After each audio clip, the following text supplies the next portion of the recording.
Sasa nimekwenda kuwafanya kozi maustadhi, kozi ya media ya TV. Sasa wakati naendesha ile kozi siku ya tatu, ilikuwa kozi siku tatu. Siku ya pili usiku kasema kuna ustadhi mmoja mkamwambia sijui kafahamu hajafahamu, mimi kesho naondoka, kesho mwisho. Kafahamu amekaa kimya tu. Yaani subhanallah, Mwenyezi Mungu kani wewe hujamaki ustadhi mmoja amekaa kushoto kule.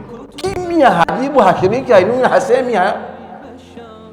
Faalzamtu nafsi bisuali anhu yawma ghadin. Sema lazima nitamuuliza kesho, jamani, pale nitoke niende Omani na moyo wangu amefahamu.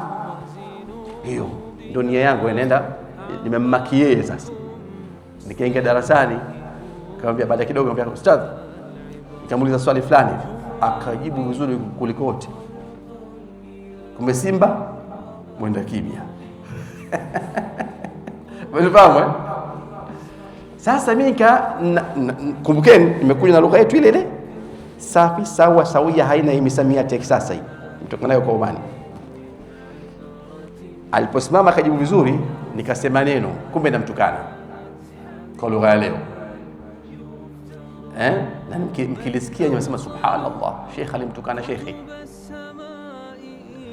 Nikamwambia mnaona jamani, huyu tunadhani mimi hajafahamu, lakini nilipombandua kwenye kiti, ona mmecheka mmecheka ona, natuchafulia lugha yetu jamani. Kubandua si kuachanisha vitu viwili vilivyonatana, si ndio? Kuachanisha vitu viwili vimenini, vimenatana, asli ya neno au definition yake. Sasa mimi nikasema nini? Naona jamaa amekaa kimya leo nilipombandua.